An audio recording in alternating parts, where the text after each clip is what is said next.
Thank you so much to our wonderful runners. 2 world records in a row today. Oh my goodness. We are on fire. And with all of the hat happening, hey, do you think we can go for the hat trick? I don't know. Well, the only person who might know the answer is our next runner.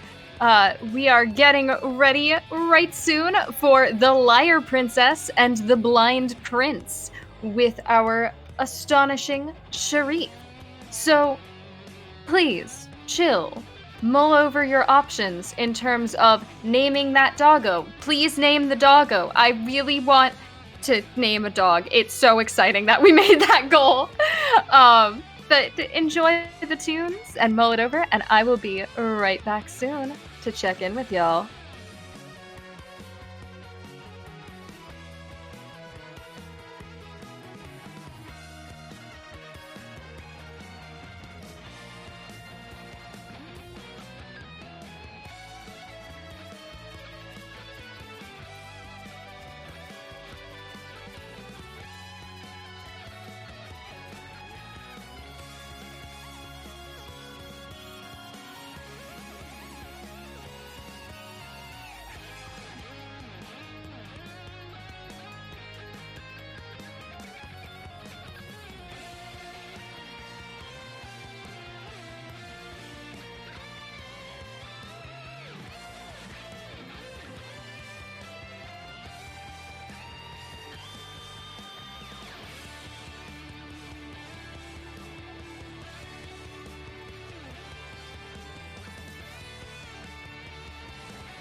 Welcome back, everyone. I hope you've had a lovely chill music break.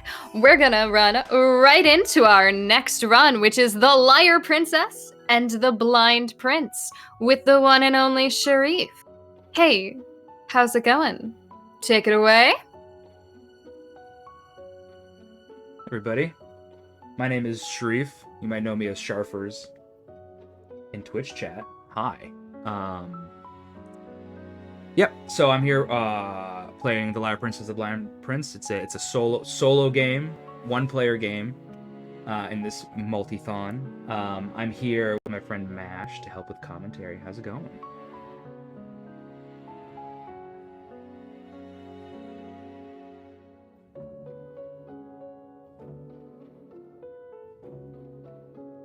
Yeah.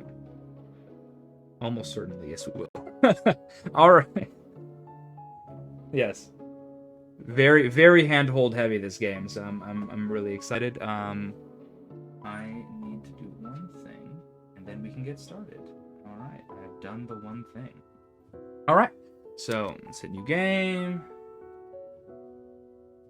All right, so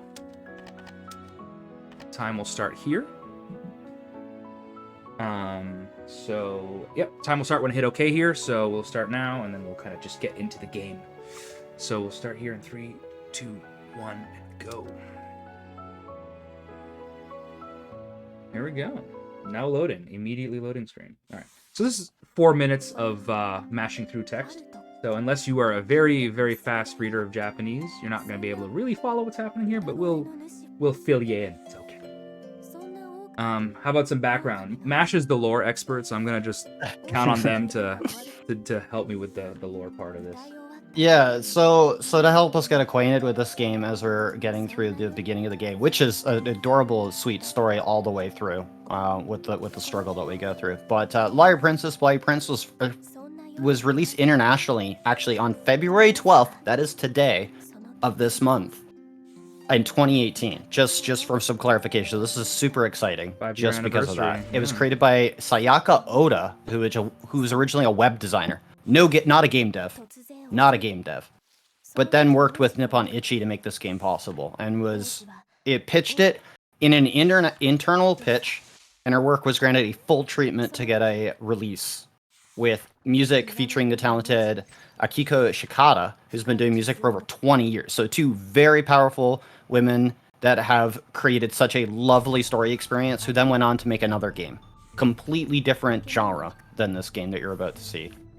And yeah, I'm super excited about this game. I know a lot about the insides and outs of the game besides the mechanics. Exactly, which are a bit finicky. Yeah, the mechanics are something to learn, and Sharif will definitely be able to explain them better as we go through the game, as we'll bring them up. But yeah, we're in the beginning of the game at this point, and I'll let you take things away from here for a while. Yeah, so this is sort of a tutorial. So this is just teaching you movement from the monster. So that monster is the main character. We play as her the whole time. And we're basically just trying to rescue the prince. So the TLDR on the story is we're the main character of this monster, have a beautiful singing voice, attracts the interests of a local prince of a local kingdom. He tries to climb up the mountain on which we perch. We go, no, don't look at me, and accidentally blind him with our very sharp claws. And so, racked with guilt, we're gonna try to break him out of his new home, which is the dungeon of the castle he used to live in, and try to restore his sight with the help of the Witch of the Forest. But we can't really help right now with very sharp claws, so we're gonna enlist the help of the witch herself, and gain the ability to turn into a girl, a little human girl. And so that's going to be like the main mechanic, is being able to switch between these two forms. And so the beginning that you just saw me do now was sort of the tutorial in monster form, which is you can ignore every enemy because you're completely invulnerable. And I had to kill the one guard that had the key to unlock the area that had the prince. And that's sort of where we're at now. So this is basically where we're talking to the witch, and she goes, "Let me turn into a girl." And the witch, you know, she's not the most generous of people. So she says, okay, I could do it in exchange for something very important to you. And so the monster offers her singing voice. And there it goes. It's evaporating into thin air right now. I'm so sad that that's the price I have to pay. Yeah. So that's sort of the general theme for this game. It's sort of a hand-drawn fairy tale type deal, so it's all very bittersweet. So you get what you want for exchange for something that you didn't want to give up. So now we're getting taught how to turn into the girl here, which is just pressing triangle. I'm playing this on PS5. Yeah. So I can talk about that real quick. So now I can turn into the girl, so we're gonna break him out and get him to the witch. That's the whole game, is us getting the prince to the witch.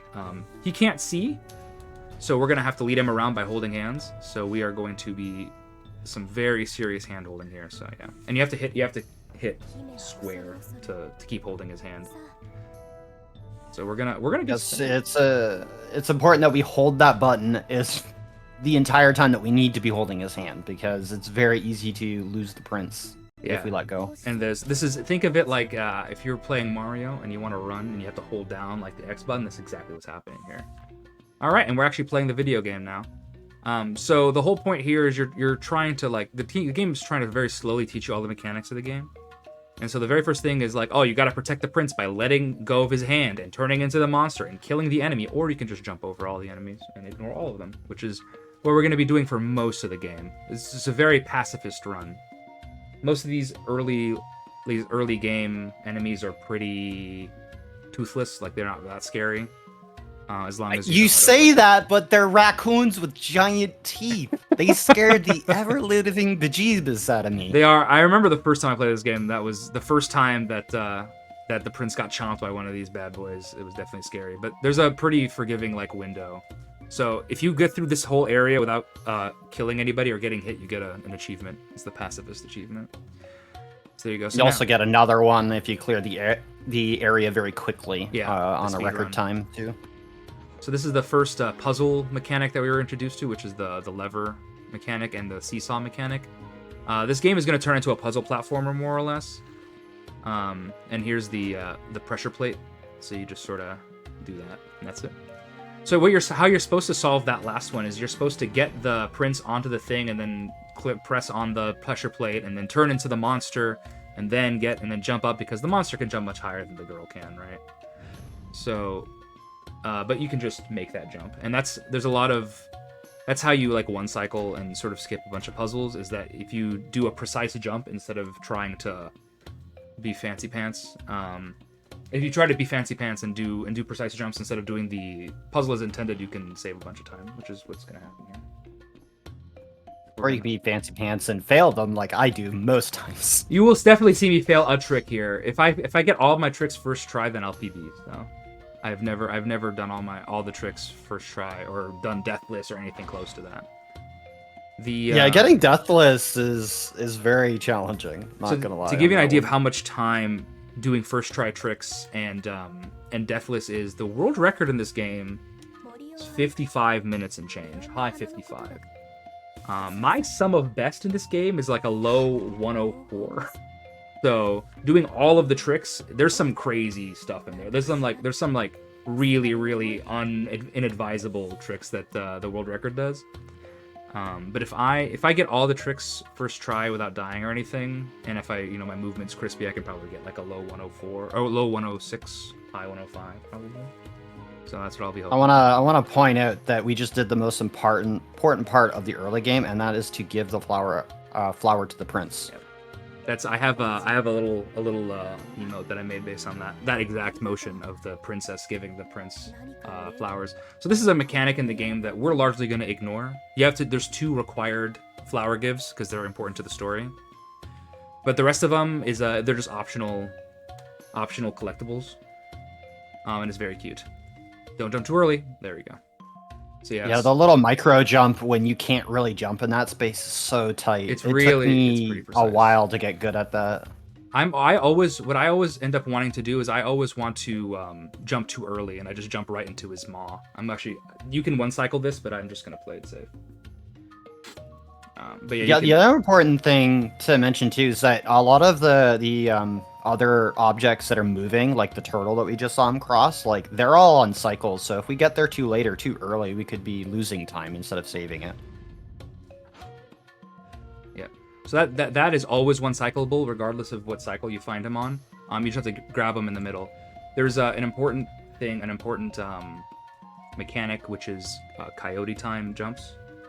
So you can you have a pretty significant time window when you're off the cliff that you can actually still gain a jump, and we will use that in a lot of spots to jump across like pits that shouldn't be you shouldn't be able to jump across, and it saves a bunch of time in a bunch of spots. Also, I skipped like half that level just now by doing that.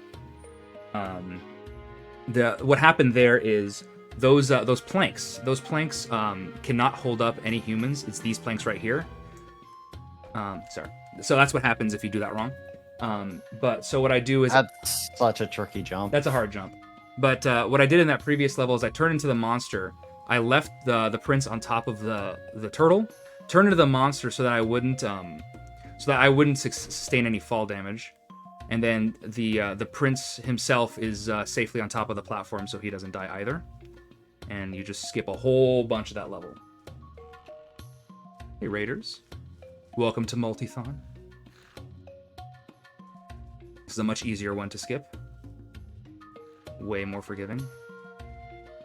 And so this is actually what they were trying to teach you this whole time, is you can give instructions to the prince while holding his hand. So I just told him to walk across that plank by himself so that it won't break. And then I come across. And so there's going to be a lot of that. The whole thing is you have to decide when you want to actually give the prince instructions and when you want to turn into the monster, because that all takes time. So at different times... Oh, see, so I'm totally off on this cycle, so we're just going to be waiting a bunch here. You can hit retry, and it will reload the most recent save. And there are points in this game where I will be doing that to get to line up cycle. But this one I did not do because I forgot to. May I interrupt real quick for a donation? Absolutely. Yeah, go for it. I have $50 here from David L. Moore, who did not leave a message, but regardless, appreciated any amount of money, message or not. We appreciate being able to donate to those good service dogs. Thank you so much. Generosity is, of course, very appreciated. Hey, we're at a cutscene. So yeah, so that's another thing that we'll be able to do that you guys saw, which was I can fling the prince as long as it's very short distances, because there is fall damage in the game. So if he falls too far, he'll just die. So you can fling him onto things without having to like leave him there or guide him to it. You can just sort of just throw him. It's totally fine. You could also do things later in the game, which we'll get to, where you can literally yeet the prince by accident. Oh boy! Careful. Oh boy! Yes. Well, so I've done that many of times. So we're at the second area, which is the mushroom nursery, and the mushrooms is one of the things that can yeet anybody and anything. If you time that wrong, you'll go flying and sustain fall damage. So this is the second of 5 chapters. These guys are maybe the least scary enemy in the whole game. Are these frogs? These frogs have to notice you, turn to you, land, and then they have a very slow attack. Now that I've said that, I'm probably gonna die to one, but that's neither here nor there. Please don't. I mean, the only way that's gonna happen is if you get caught in like the webs and you can't really do your jumps very well. Yeah. There is one thing to note that they teach you at the very beginning of the game, which is you can only pull those levers if you're the princess. The monster can't hold things. So that's it. So yeah, so like these guys, you just walk past them, completely ignore them, don't even care. There we go. So this is we're gonna be introduced to boulders. So we saw seesaws and we saw the platforms, the like balancing platforms. So we're going to swipe at this bad boy, and now we're gonna grab our boy here. Grab our prince. There was a good example of some like jank physics. And now we're going to do one of these. And now turn back into the princess so we don't fall too far, and now we're done. Heck yeah. Now, Sheriff made that part look incredibly easy, and it's not that hard. The problem is that the physics in that section could make it very difficult for the first few attempts that you try to do it fast. So for those who read Japanese, notice that so if you fall from any distance but you land on a mushroom, then you don't sustain fall damage. That was the big thing. That was the big takeaway there. This section too, you're supposed to jump off using the mushroom to go up above them all, but we just run through them. Yeah, there's a because whole we can just web. bunny hop. Yeah, there's a whole like web of platforms up there that you're supposed to go all the way up and all the way down, so you just skip everything. So these flowers spit out things that can kill enemies, but these enemies are genuinely extremely not dangerous, so you just ignore that. We will use those flowers in other spots, but not in that specific spot. And that's also like every time there's a tutorial, you ignore the tutorial and then you just use the mechanic later anyway. All right, so you can control the height of your jumps off of these mushrooms. So if you jump too high and fall, you can splat. And while the splat animation is extremely funny, it wastes a lot of time. I first tried that. You're supposed to get up on that platform and. Oh, do you say it's funny? They literally break out into tears. Oh, I find that, especially when it's the princess by herself, just her splatting. I think it's like kind of a cartoon. Okay, listen, her face does make an adorable look on it when she does hit the ground, but like, it's not funny when she cries when the prince goes splat. Okay. This is so upsetting. What are you doing? There's a lot of very precarious falling here. Let's see here. So we have to hit these blocks 2 times with this. A flower, so just to hit it a second time here to trigger the pressure plate. That should be good. You can actually get that in 1, but I've only had that happen once. I've never I have no idea how that works. The world record did it in 3 tries, so I did it faster than 3? That's insane. I've got it in 1, but that run was garbage because I died way too many times. It has something to do with the angle and the velocity with projectiles in this game. Enough force it can do it in like 2, like you said, generally. And the stones also have their own like physics, and it's not always like extremely consistent. So there's no like real RNG in this game, but there still is RNG, if you know what I mean. Like, I think I got that on first. Yeah. Yeah. Okay, I first tried all of those. That is unusual. So far, so good. So I'm having big hopes that Plinko won't troll us. Oh boy, yeah. Plinko is, I think, the final level or second to last level. I didn't need to go. It's near the end. Yeah, it's one of those 2 levels. If it cooperates, this is definitely 3rd world record of the day, right? Definitely. It is genuinely impossible. I do not know all the strats to get world record, but I can PB. Ah, darn it. Well, that's close enough. I wish I could contribute. Like the strats that the current world record have are extremely tight and very difficult for some of the stuff that they do attempt, because especially in a marathon setting, you don't really want it's not necessarily safe for a marathon setting, especially with the estimate that Sharif has to try to pull those off. With like this quote unquote safe strats, I have 115 is pretty safe. Even I had a catastrophic practice run a couple days ago that was Elko 114, so it was not too bad. But if I try doing everything, then it gets pretty bad, because it's just each death costs like a fairly each death is time. minimum of 30 seconds, and then depending on the area of the game you're at, you could get checkpointed back and lose minutes at that point. We were talking about a specific death, they're talking about a very specific death that we were talking about earlier in the day. I missed this jump, darn. Yeah, that's the one where the death takes you back before like a very long auto scroller. There's only a couple auto scrollers in the game, so it's not like a big deal. Alright, hey bad boy. You should never die at the auto scroller section because it's incredibly easy, but it's very easy to like forget that you have to do something. Yeah, at the very end of the auto scroller, there's like a specific jump you have to make. And that jump is scary, and you lose like 2.5 minutes in auto scroller. There's also, if you die at the very end on the final boss, then you have to do all of phase 3 again, and that's another like 2-3 minutes lost. Hey, get back. Yeah, you'll see that whole section and how crazy it gets to be, because it wraps all of the mechanics that we have been learning and some of the stuff that we still haven't got to yet all together for the final section of the game, which is a crazy way to go out. It's a fun level. It's very frustrating. It's also much longer than the rest of the game. So like the final split is, for me, it takes about 20 minutes of the full hour-long run. Yeah, that sounds about right. I do this right. There's like a very specific way you can do this. Do we have time to go over a bit of the plot up to this point, kind of in a summary? Go nuts. Let's do it. All right, cool. I can't. So we've already met the prince after scarring him with our claws after a misfortunate encounter with him. He just wanted to hear the lovely voice and see who it was after many of nights actually going there to listen to the music. But anyways, so we're on our way to go see the witch, who we hope, based on our earlier conversation with them, will help us return sight to the prince. And so we're just going through a lot of the forest to get up to her right now.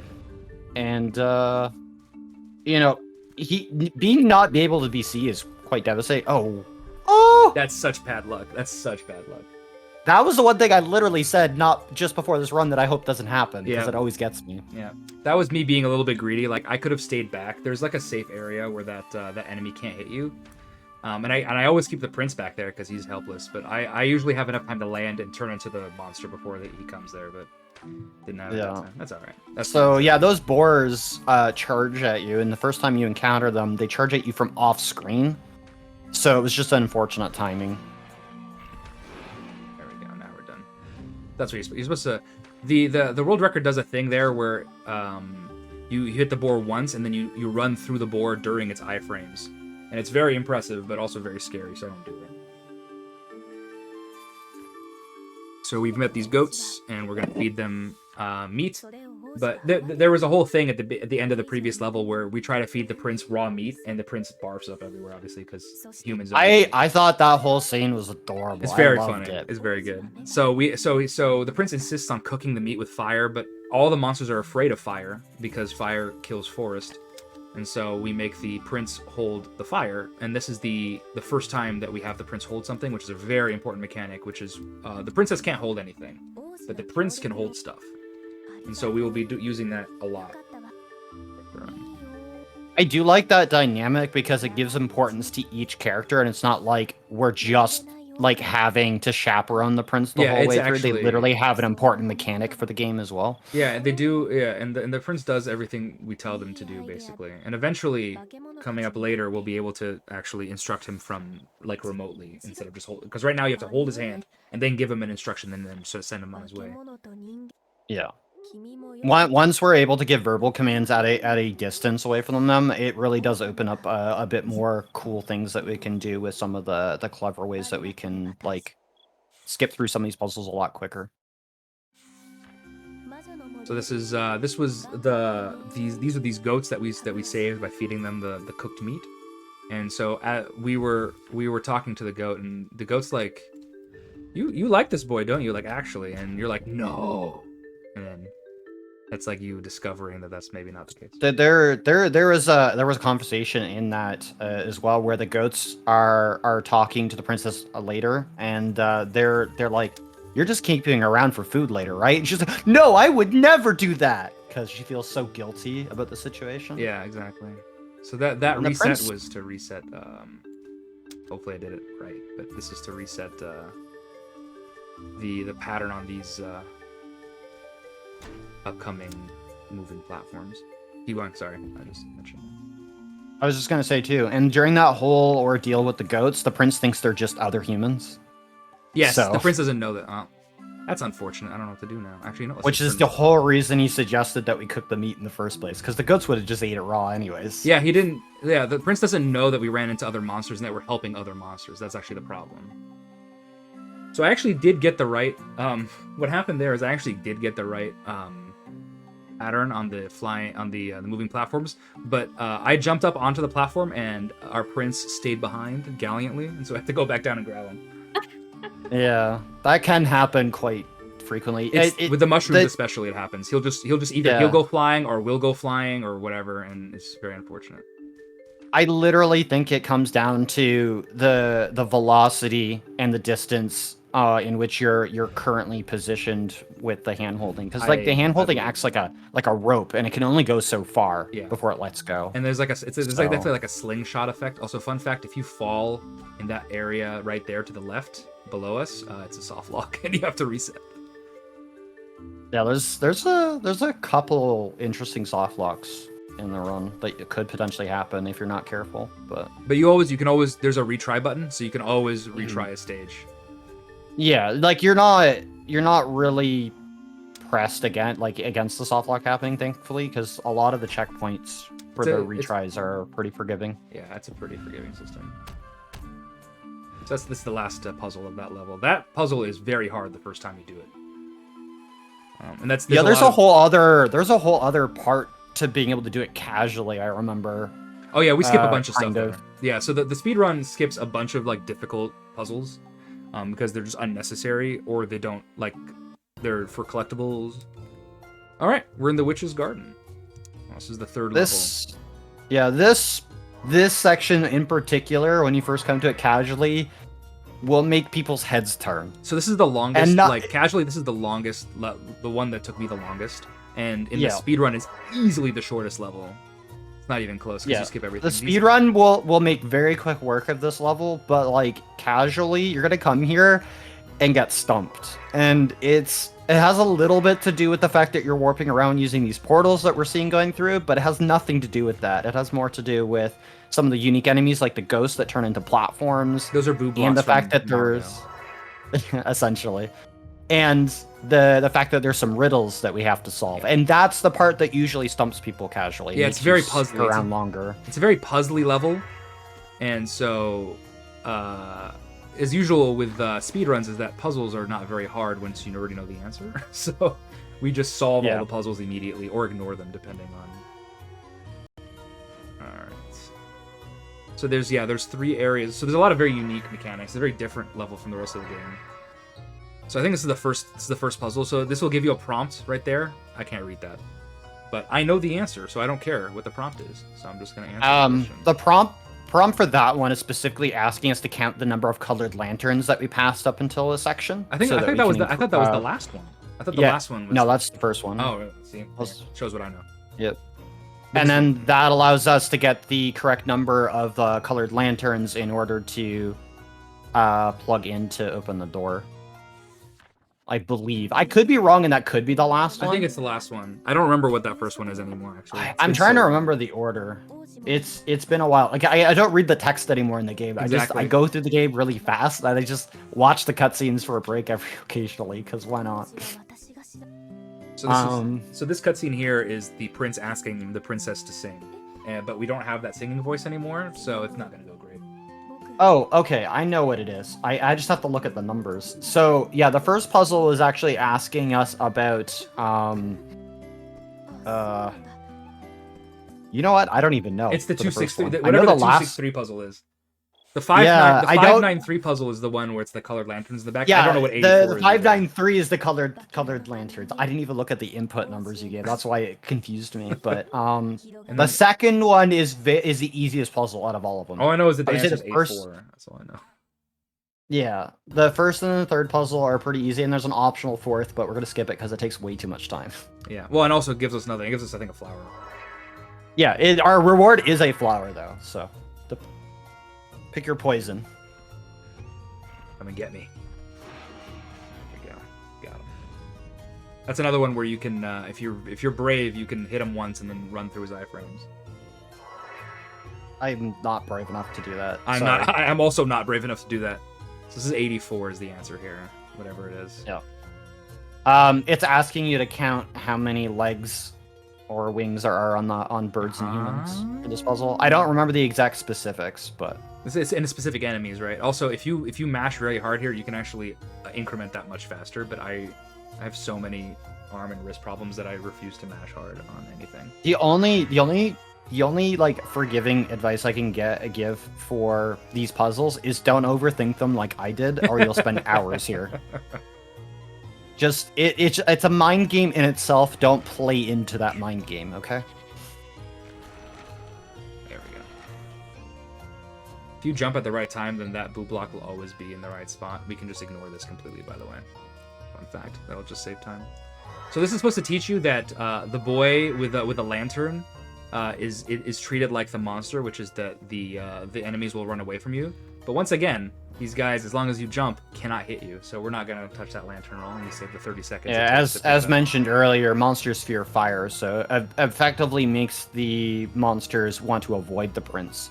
There is an odd circumstance though, where if the monsters are actually too close to the prince with the lantern, they will just ignore that and attack him anyways. It's only happened once. That happens to the. It can happen to the monster as well. Is that the people the enemies will attack you in monster form or holding fire, and I think it's just the AI kind of going haywire a little bit. It can happen kind of randomly.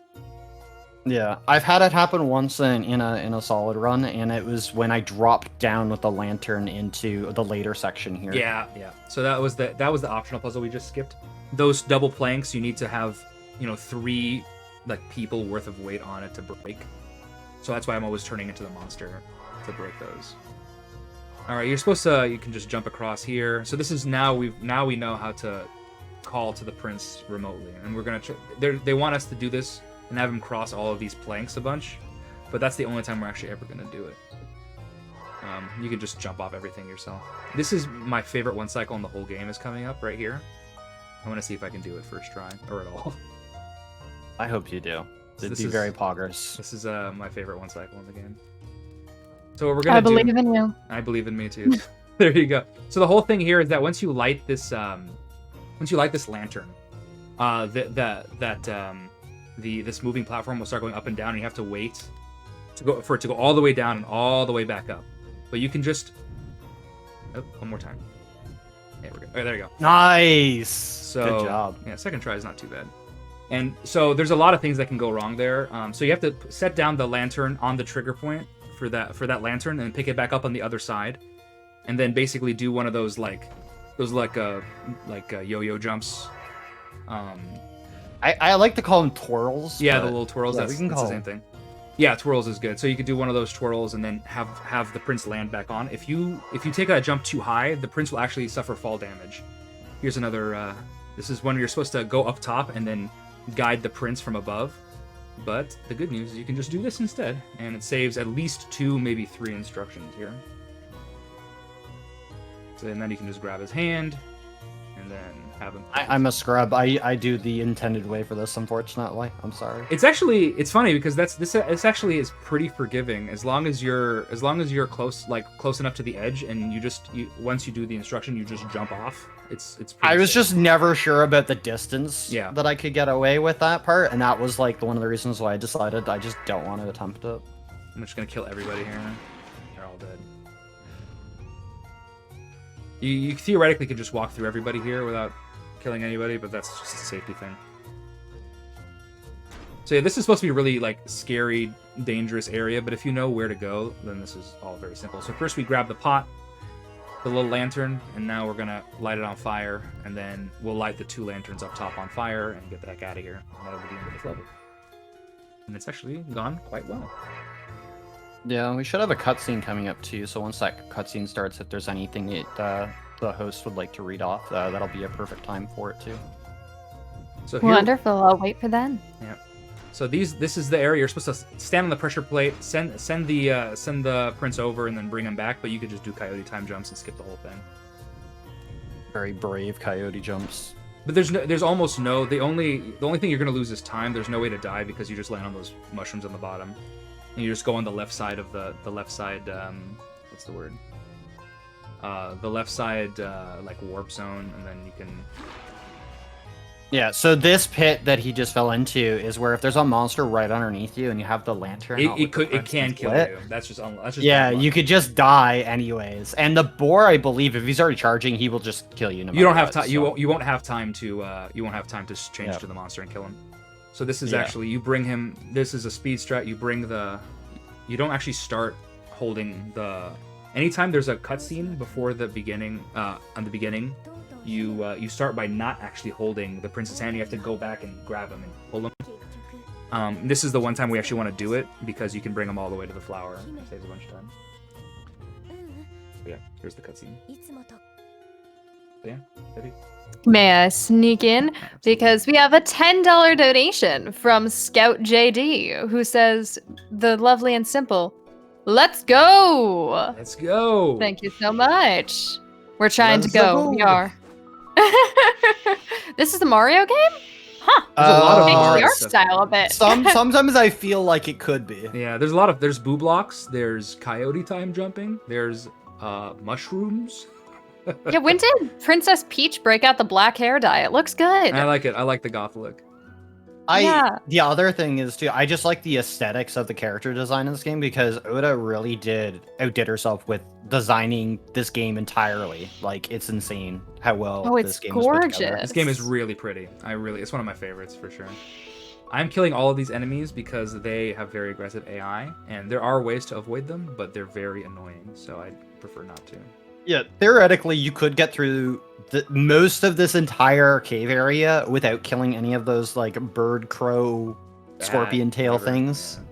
yeah. But the AI is so aggressive that you almost have no time to react if you don't immediately try to kill them. There's no way to one. There's actually no way to one cycle this. A lot of the times, if there's something where I'm waiting for a cycle, it's because either I made a mistake or I don't like the strat. In this case, there is no way to one cycle this platform at all. So I'm very annoyed by that. I've tried everything. Yeah, there's just no way. I have tried to sprint for that and failed so badly. Well, I tried that. You know that the same strat that I tried for that I just did earlier in the witch's garden. It doesn't work either. Like you can do it, it's just you can't make that jump. Yeah. So this part here, we learn about the light and how it forces an untransform if we walk through it. But thankfully, we got a quick timing there, and you were able to continue through it. Yeah, that's all designed by design. I actually went down and killed those 2 enemies on purpose ahead of time. This is a cutscene. Yeah, so we're actually warned about the moonlight, streams of moonlight turning us back into monsters. We were actually warned about that at the very beginning of the game, and we're like, why is that relevant? And here is actually where it becomes relevant. Like, yeah, the witch told us about that as a stipulation to the trade that she offered us to be able to transform. So it's not a permanent transformation, but we can do it on demand, but not if we're being having direct moonlight shown on us. And also, that's gonna become like a very serious plot point here, and not very long. These guys are the worst. They're not mean. They're totally like neutral, but they cause so much grief. It's awful. Yeah, they are what I would like to call the run killers, more or less, of this game. Because you can lose a lot of time here due to randomness. They can kill you or the prince, and they could just yeet you off cliffs. They could just do unintentional things. Just died. They are very weed. Yeah, and that's exactly why I said that, and then you went and did it. Why? I was trying. Proving a point, I guess. Well, I just came to, like, because you need to get to, like, the very other end. So you need to start, and then you have to make sure he grabs you over here so he throws us up on the right spot, but I just started too early. It was totally my fault. Yeah, there's a very small window in which he can throw you up there safely without needing to do it the slightly longer way, but... Yeah, those Yeti guys are very scary. Really mean. There's a section much later we'll get to where there's a whole bunch of them. You just have to pray they yeet you across the area fast enough because you could just lose time.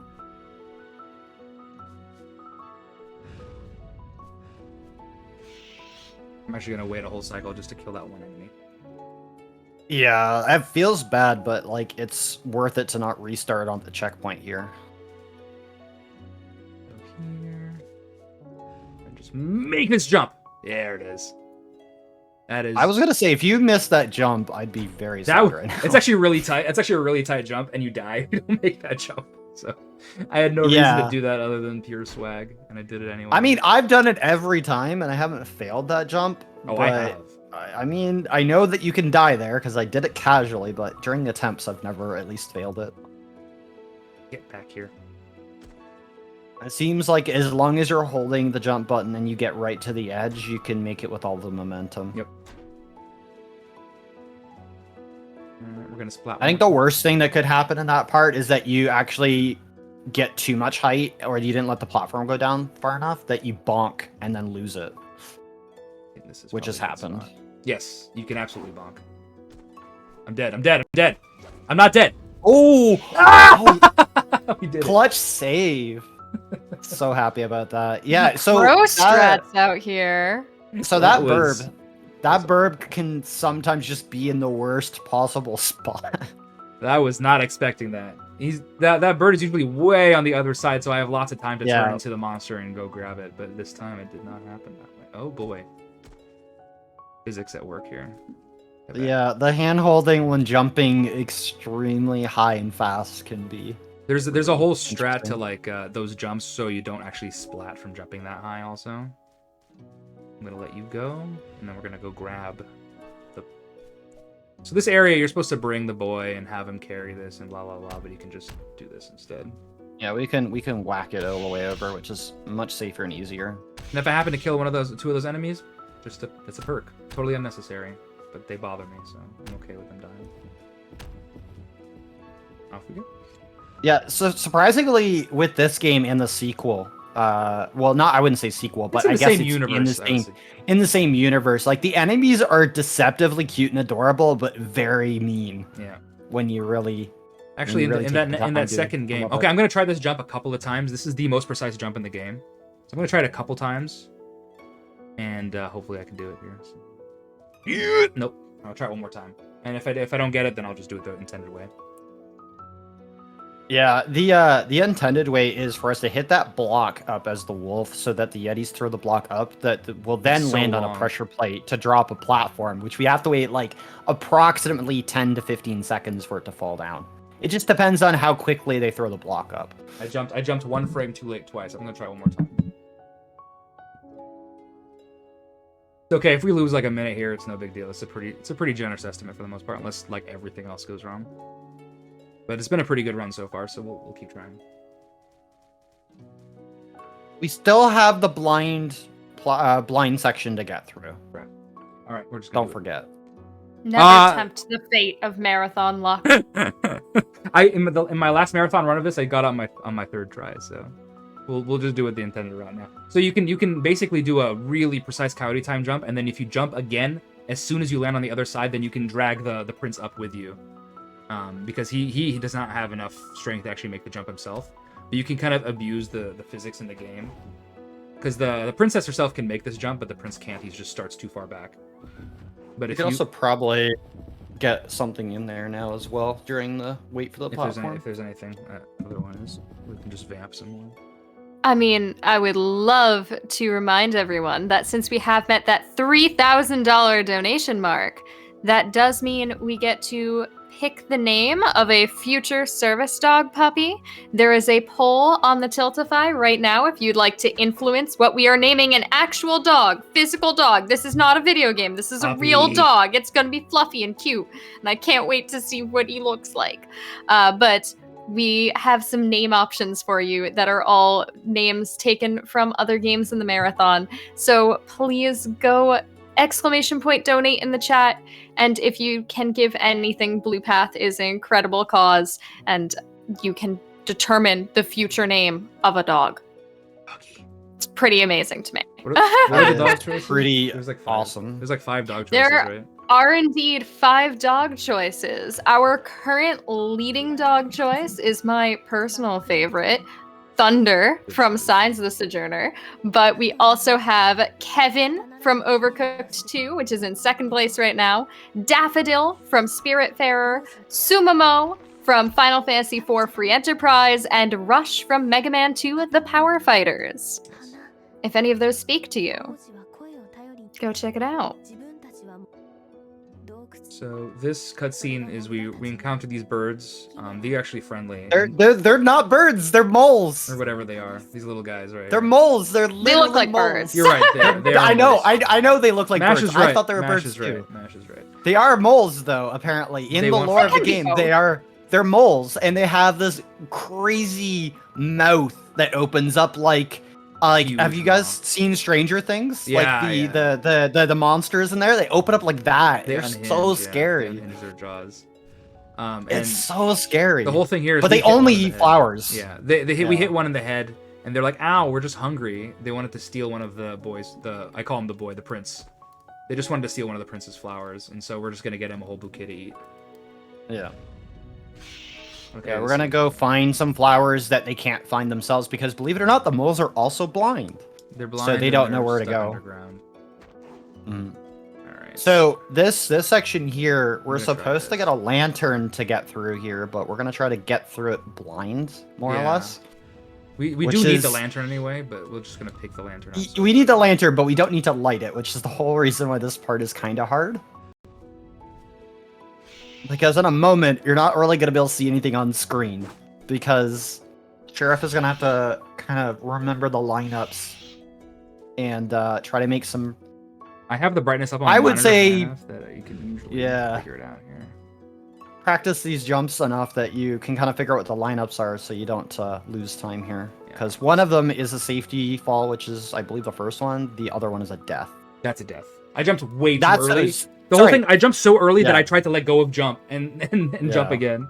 We'll just do it again. It's Yeah. fine. Whatever. Yeah, This this level part is so I bad. think is the hardest part of this entire section.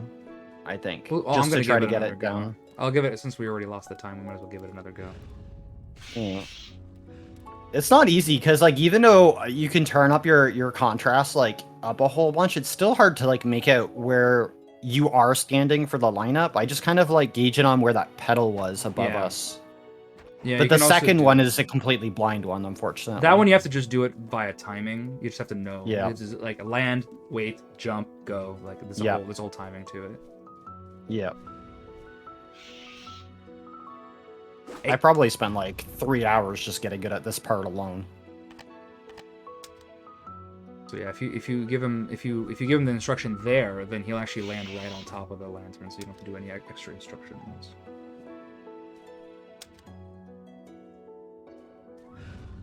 There's a second. Yeah, there is a second one. I have to grab you first before I do anything. Yeah, so you can barely make out the pedal there, but if you're on the left side, you can kind of be almost underneath it. Which is like towards the center of the screen, and then you can make the jump pretty successfully we without go. any issues. There you go. So there's two So, there jumps we there. go. You can't really see what's Yeah. happening, but that's Yeah, the other jump happens so quickly you don't even notice, but yeah. So also the other thing here, Sheriff, I don't know, like, because you grabbed the lantern, did you know that you can take an intentional death after you clear that and just get the lantern automatically? I did not know that. There you go. That Nice is speed useful, trap for useful you. interest, so I don't have to pick up that lantern at all. The, No, the world no, you don't record have to waste does time not to do pick it that. up.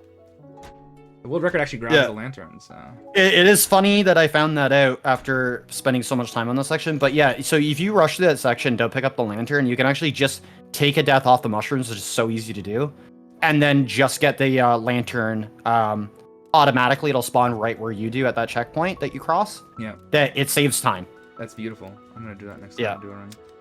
It also So that saves you time. just- So you can just have him run across. You don't have to have him pick up that lantern. That saves a whole bunch of time. Anytime you Oh, can it have saves the so prince, much time. Anytime you can avoid an instruction to the prince, you save like 30 seconds every single time. It saves quite a bit of time. It's I don't remember the numbers off the top of my head, but it saves so much time just from taking the intentional death there. It's actually the one intentional death that I do take in attempts and runs Do now. I actually take an intentional death? I do some resets in some spots, but I don't ever take intentional deaths. So we found the flowers there. Yep. There's actually a delivering real back to the moles. there's a strat there for those the moving mushroom platforms to get that lantern. But I stayed on the second one. There's the huge maw. Oh, it's as terrifying as promised. Yep. It was, Yeah, it's I rough. told you. How could something so cute be so disturbing? It's rough. I have no idea, but I love the work that Oda has done with. Oh, it's gorgeous. Shikata. Don't get me wrong. This is the longest like- cutscene in the game right here. Yeah. It's also the pivot point for the story where things seem like they have gone so incredibly well that I'm unfortunately sad to tell you that things are gonna be terrible now. So yeah, as you just saw, I was the princess was handing the prince a flower, and then a beam, like a beam of moonlight hit us right as we were touching his hand, and he felt our claw, and he said, "Wait, that's the claw that blinded me." And so he starts backing away from us, and now he's gonna fall. Yeah, off. he had a terrifying recollection of what happened earlier on and got startled and just slipped off the edge now. And we're there- trying to hang on to him with dear life because we love the prince at this point. We are determined to restore his sight But now because he appreciated us. And now he's like, let me go because he can feel our claw again. And so we drop him. And he had a... Remember, he had a lantern. A lit lantern full of fire. Actual fire. Yeah. Yeah. Yeah, this point here made me tear up so much because he literally just like she's like, I'm trying to help you, I'm sorry, and he just calls her a liar.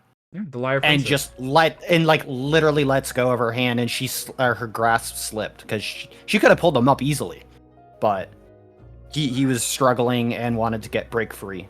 That was unintentional death. Sometimes that second jump, if you don't have the right momentum, you just fall. It's not a big deal though. So yeah, so now we've been separated from our boy, and so now we have to go retrieve him and brave the fire in the the whole forest is on fire now, which is bad, very, very bad. And now we're on a quest to find out where the prince went and save him from the burning forest. The upshot of being alone is that you can be in monster form way more now, and for the most part, nothing interacts with you when you're in monster form. The only way you can die is how I died, which is falling off of fall damage. Fall damage. Not fall damage, just hits. Yeah, just hits. I was gonna say fall damage can't kill you, but like actual falls into voids can. Yeah. That's the only way the monster can die is falling into a pit. So yeah, so unless there's an area like this that requires us to be the princess, we're gonna be in monster form for a bit here. This is one of my least favorite puzzles in the whole game.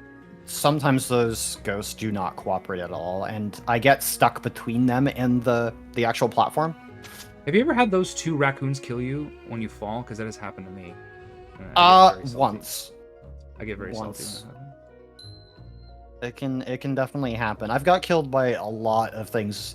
The first few times I've tried to play this game like fast, I made so many deaths. Oh yeah. Because there is a point in like playing this game that you'll learn to adapt where there is such a thing as going too fast that it actually hurts your performance in this game, believe it or not. So if anybody's actually played this game, I think they probably got pretty annoyed right there because that area is a mess, but if you just keep running without stopping, you just run through everybody without anything happening. So that's the key there is just never stop and you're good. But that area is like full of enemies and stuff, and you have to be the princess, you have to be small. But yeah, the one thing that I think I've learned a lot with this game, like with learning and speedrunning it, is that there is such a thing with this game in various points where there's this, like, you don't want to go too fast. Because you could just die with the prince all the time. Yeah, you have to go at the prince's pace, basically. If you're the wolf, you pretty much can just go full speed, no stops. But if you have the prince, it's more worthwhile for a consistent run to take your time if you need to, and just slowly start working in that speed there. Don't just go full blast. It's about learning. It's about learning the how the prince, like the physics with holding the prince's hand actually is the big thing. This is actually one of the easier parts of the game because you're solo, and being solo is so much easier than dragging the prince around. But that's not what this. So you just bunny hop through those webs so we can get through quicker and avoid the boar completely. The TDLR for that section is if we're too slow, the boar will come down and kill us. Yeah, he'll beat us to more the or spot. less. All right, this is also another puzzle thing that I hate. Really hate the vacuum pigs, or whatever you want to call them. These guys right here. I do not actually know their names, unfortunately. I thought I had you for lore, man. Okay, listen, I know a lot of the enemies, but I don't know all the enemies. Yeah, I don't either. Okay? I don't know. Can we just say that they look a lot like the blowhogs in Pikmin? Is that what they are? Yeah, sure. Really that's a better analogy than me thinking they're a vacuum that looks like a pig, but but it's actually blowing air out. So yeah, I think we found our boy, and now we're like, I'm so sorry. Well, first we save him, and then we apologize a bunch, and then we apologize some more. And then we apologize some more, and then eventually he forgives us. Look how apologetic we look. We look so sad. I think it's a monster. Yeah. I also found it a really interesting choice with the design of the wolf that we have both eyes, like we have two eyes on the one side. Very Picasso-y. Yeah, the Picasso style. I know. Yeah, it's very interesting. Maybe we have 4 eyes. Maybe we have just 2 on each side. We do. Oh yeah, that's it. So we have 2 eyes, yeah. So yeah, this is us. So we saw we burned the witch's entire force. So the witch is understandably somewhat peeved.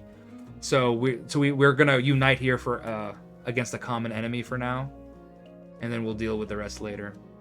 Yeah, our goal is to try to reason. Like our goal right now between us and the prince is we should go reason with the witch. Maybe she'll calm down and not destroy everything. So that's what we're currently on our way to go do. No, wait, I have to do this. Like, every single time I make that mistake. So. And then hope that one kills both of these guys. It did not happen. Oh. Yeah, This is random. if you get lucky enough, you can get a double and activate the switch immediately, but It works. For I me, don't like, I don't know what caused it, but it seems to be like a 50-50 for that. it's always. timing. For me, it works probably more than half the time, but it's definitely just random. It has to do with the. This is one of those times you were just talking about going too fast. If you get rid of these barrels too quickly, then the prince will actually suffer fall damage and die. Yeah, he'll just die. There's a hidden flower on to the left there. If you get rid of that last barrel.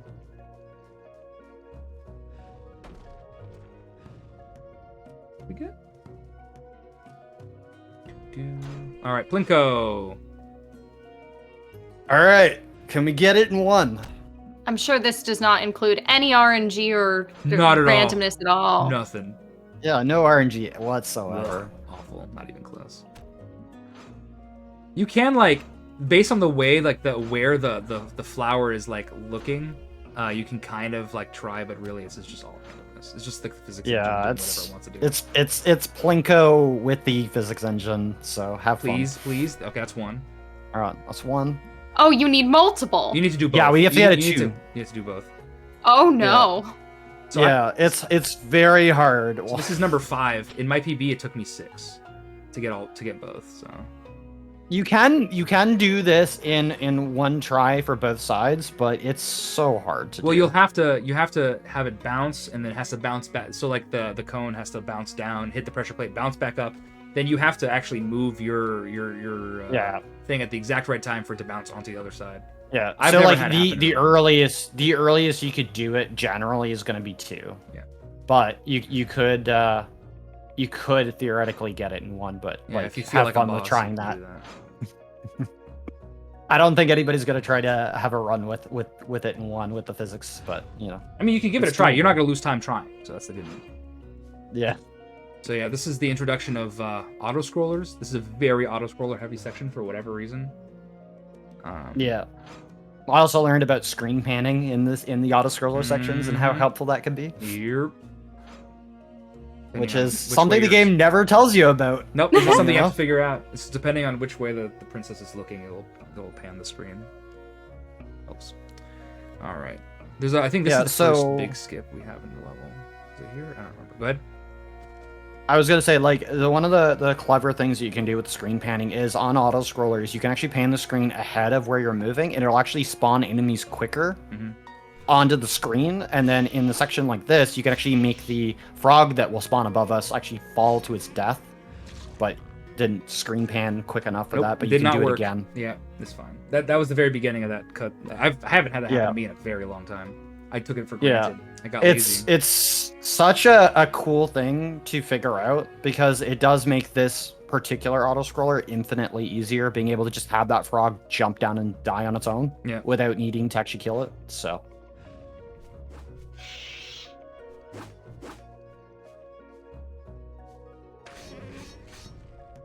I didn't get it right again, but I still managed to kill it. Yeah, it's because you're so focused on killing the birds. I am. They bug me so much that I'm just trying to kill all of them. They don't really even hurt you in the auto scrollers. They don't really care about you at all. Yeah, they're almost completely avoidable in that section, weirdly enough. In every section, actually. I kill them anyway, just out of an abundance of caution. But honestly, they don't care about you at all. They're much more worried about the fire. Yeah, that is one of the few parts where I don't even care about the birds too much. I'm more concerned with that frog generally, because that frog has ruined me. Oh, he's not too many moving, times. stupid boy. That's weird. I've never seen him not move. See? I have to fix it now. I have had this happen a few times. You just take him out, take him back in. No. Is he just too close? Oh, there. Is that better? Sometimes he just doesn't interact. There we go. Okay. Now I don't even have enough time. We're gonna give it a shot anyway.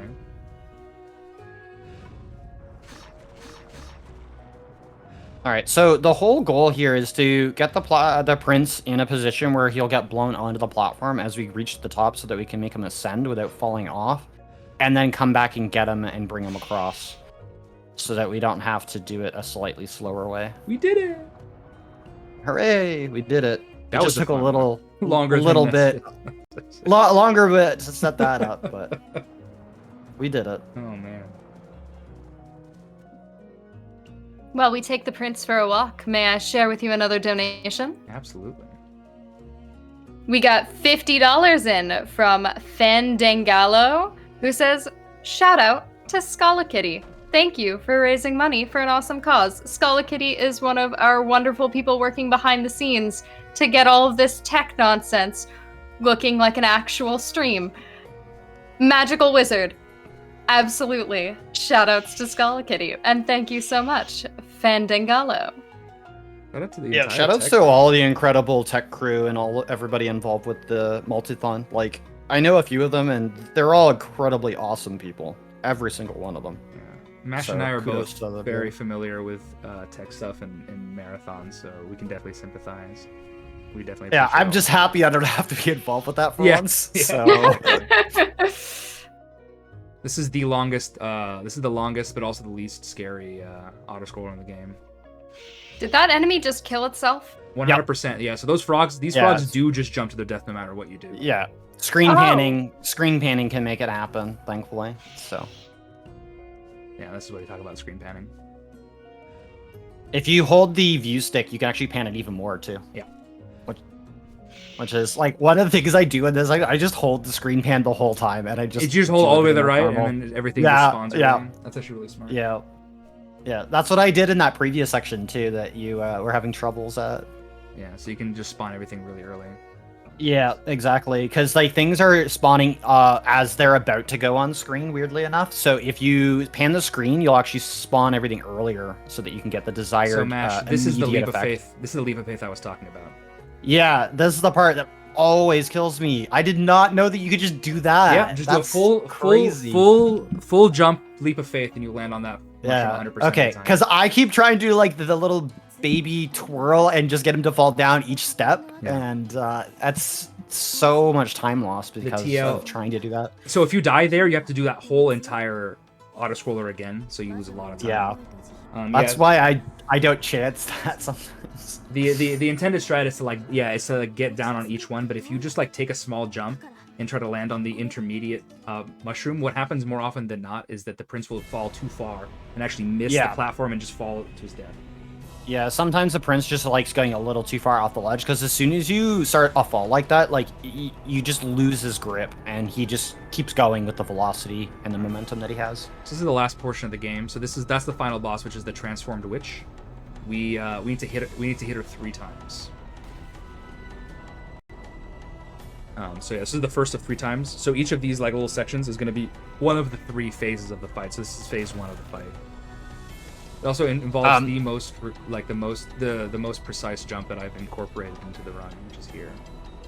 Yeah, this whole section is like super demanding of everything you've learned up until this point, especially when you're speedrunning. With what's So here's required what we're to be going able to to do. go We're fast. supposed to do this thing where we have to like make sure that the prince doesn't die while he's on this moving platform, but we can just get him back to safety and then just do this jump ourselves. Nope. I keep doing all of these really precise jumps too late. This is the new thing that's happening. We'll do it again. It's not a big deal. Because if you do it too early, then you just don't make the jump.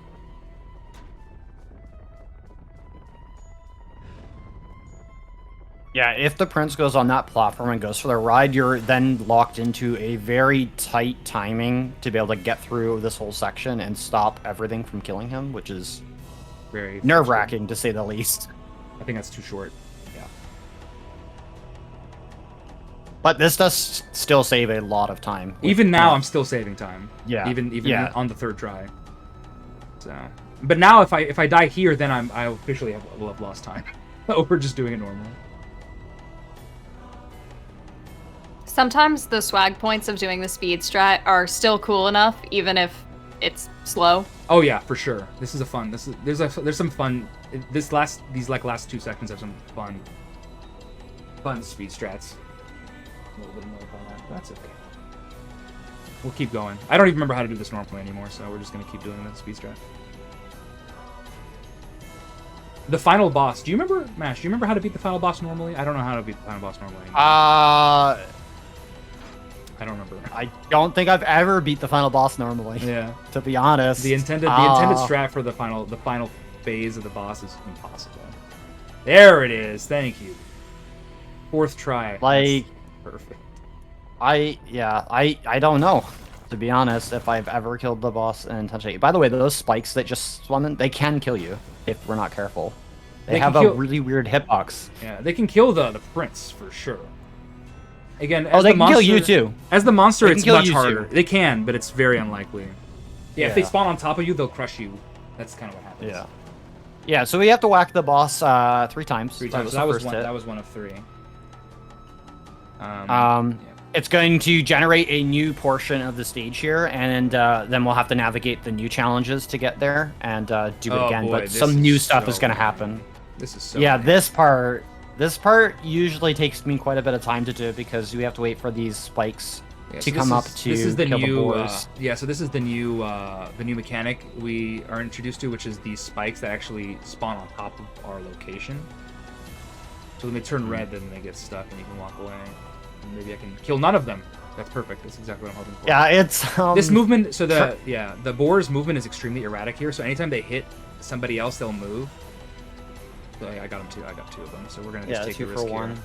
Let's see what happens if I do this right. This is a little bit risky, but yeah. So there's 6 boars. The sheriff generally tries to kill 3 of them and then come down and transform and then kill the rest if he has to. But I generally like to play it safe and try to kill like 4. You're supposed to kill before 4. I do that. That's the safest thing, is to kill 4. Those last 2 that are on the far side are really safe to just not kill. I wonder. Yeah, I don't know exactly how Sheriff does this whole part here, but there's a nice, cool thing. I wonder if he's going to do it. Nope. Maybe. Oh, you are doing it. Awesome. Cool. I had that fail me yesterday. I had that fail me yesterday once for whatever reason. I didn't walk up all the way up. I don't know why that happened. Okay. It's very weird. When I accidentally found out that is possible, I was like happy and scared all at the same time because I wasn't sure how that would work. But I'm super happy that's a thing, and it scares so many people when they see that and they've played the game casually because they're like, no, you shouldn't be doing that. Because like technically, if the timing's off by like it's pretty lenient there, but if the timing's off by a bit, you can actually have the prince die, get hit and die. So 2nd thwack. This is the so this is the 3rd and this is the final. So we're now separated from our boy. So this is the 3rd and final section. So I don't have to turn into the girl at all until the very end. So now the spears are actually spawning on top of the prince instead of us. So our goal is to make sure the prince is constantly moving so that he doesn't get crushed by it. Yeah, so there's a bit of timing involved because like if you know that you need to make movement, you might want to wait it out until you see that it's about to land a spike and then move, because if he stops moving as you're about to try to issue the command, it's a good chance that he's going to get killed by it. So all verbal commands for the prince at this point going forward. Again, just using that mechanic, trying to take advantage when we can to minimize how much we have to do it. So now we're just going to kill all these enemies. So there's 3 more enemies we have to kill. 1, 2, and 3. So now everything's perfectly safe, so now we can guide. There's a timing thing here too, where if we do this right, we can make it so he doesn't have to like wait for any of these platforms. Theoretically, I don't really know how it works, but it's I've been able to do it once and once only, but yeah, you can issue orders to the prince to get him to start going across as you're trying to kill everything. But the problem is that with the moving flowers as the projectiles, it's incredibly hard and timing based that you could just fail. Oh, it's so close. Almost. All right, so this is the very end of the game, actually. So all we need from the prince now is we need him to hit that pressure plate to remove this barrier here, and then he's donezo. We no longer need him at all anymore. Flop. The only thing we need to do is prevent him from dying. Yeah. That's it. He's like stuck. You're gonna have to move him off and back. Oh, there we go. I was gonna say he might be slightly off the ledge. Like some weird stuff can happen there where it thinks he's still on the other. Yeah, that's what happened. That's exactly what happened. They thought he was like perfectly on the ledge the whole time. Usually trying to make him stumble and fall like that will correct him. All right, so now the boy is no longer of use to us, and now we're actually stuck being the girl. Yeah, the witch has taken our power to transform him. So now we have to kill her as the girl, so we don't have our claws. So we have to actually use the spear thing again. So as long as we're close enough to the prince, we can what's the word? We can issue a command. No, we don't have to issue the command. We can actually spawn these spears. If we're too far from him, they actually don't work anymore. Yeah. So what happens here is we're gonna break this barrier, and then that warp is actually gonna send us to the other side. We can't make this jump normally because it's not easy enough. So now we're actually too far from the prince, so we actually can't spawn these, but we can trick the game. So we make this jump, so we don't die due to fall damage, and then we do this again, and now we're gonna be able to spawn the spears. All right, so time's coming up pretty soon here. Time is gonna come up when when this guy spawns and hits the witch right now. GG. Well done. Like that also saves a bit of time because the intentional way is to break it and have the prince go over there too and use the spike from the prince, which will be a more straight spike. So yeah, you can. That's a pretty precise little spot here. So this is like the ending cutscene. So this is us, like we defeated the witch, and that was us like profusely apologizing to her, basically. Yeah. GG's. Thank you. Very nice run. Yeah. To finish up on the story there before we let you all go. Like, I mean, there's a lot of stuff we skipped over and stuff, but the results of all of this is that the witch says that yeah, sure, we'll restore his sight and we'll make everything right. However, we need to take one last thing from you, and that is your memories. And your ability to turn into the girl. It's both. And the ability to turn into the girl. Yeah. So we have to give up everything that we most love and cherish. And basically, it's one of those stories where it's a bittersweet end, but the prince is still happy, gets to spend time with us afterwards. So. Yeah, so there's a whole, I don't know how much time we have, but there's like, after the entire credits, there's a little ending epilogue where where the monster, we have no memories, and we sing. We don't know why we sing poorly, and we don't know why we sing. But the prince loves it. And the prince, so the prince comes up and visits us, and we're about to eat him, and then he presents us with flowers, and so we spend time together on top of the mountaintop. Aww. Every night from thereafter. The end. Well, thank you so much for sharing it with us. If we would like to see more of this in the future, where can we find y'all? On twitch.tv/sharfers. I do run this game fairly frequently. And I've been playing through the sequel, the quote-unquote sequel. It's the next game by the same creator called The Cool King and the Great Hero, which is a proper RPG. Oh, it's such a good RPG. I can't wait to finish like the 13 spreadsheets of work I've been working on that game. Mash and I talk about that game a lot because it's a lot of fun. I'm like a little past halfway done with the game, like my first playthrough of it, so I'm pretty excited. Yeah, I'm 13 spreadsheets deep, and yeah, it's such a fantastic game. Yeah, if you guys are interested in finding weird stuff, you can always check me out as EZ0Mash on Twitch, but otherwise, I'm generally not streaming consistently enough, but I do play a lot of oddity games like this, so. Yeah. A delightful oddity it is. Thank you so much for sharing. I appreciate it anytime. So this is available in English as well. You can buy it on PS4, PS5, and Switch. And I'd highly recommend it. It's $20. It goes on sale fairly frequently, so like I would definitely recommend. There's a lot of stuff we didn't cover here. This is my first playthrough. This was 12 hours. and I just beat the game in like an hour and change. So it's a lot of my casual play was about 20 hours. There were so many deaths. It took me so long. But also, there's like 5 hours of the cutscenes that were just mashing through if you took the time to let all the voice play for them. Exactly. So. And also mashing through them in Japanese saves about 3 minutes over. Part of it. Yeah. Yeah, that's but yeah, I really appreciate y'all having me. I'm glad that y'all agreed that this was a good candidate for this marathon, and have a great rest of the night. And more hand holding, faster together. Faster together.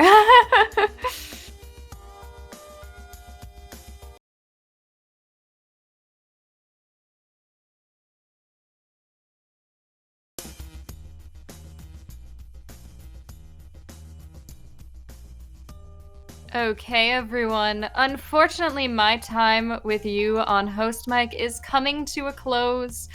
It's been so brief. I want to be faster together. But before I go, we do have a quick announcement. There's been a little bit of a shakeup in the schedule coming up. So next up, we will be having our Super Metroid and Link to the Past randomizer. And later afterwards, we will be having Left 4 Dead 2. All of the games are still happening. They've just been shuffled around in order a little bit. Just make sure everybody's schedules are working out. But as I said, I will have to join y'all in chat and from the backstage to watch those runs because I must turn over my hosting duties to the amazing Char Bunny, who will take good care of everyone for me. So thank you so much for having me again. I'm Pippi in a top hat, and I trust that we shall meet again real soon.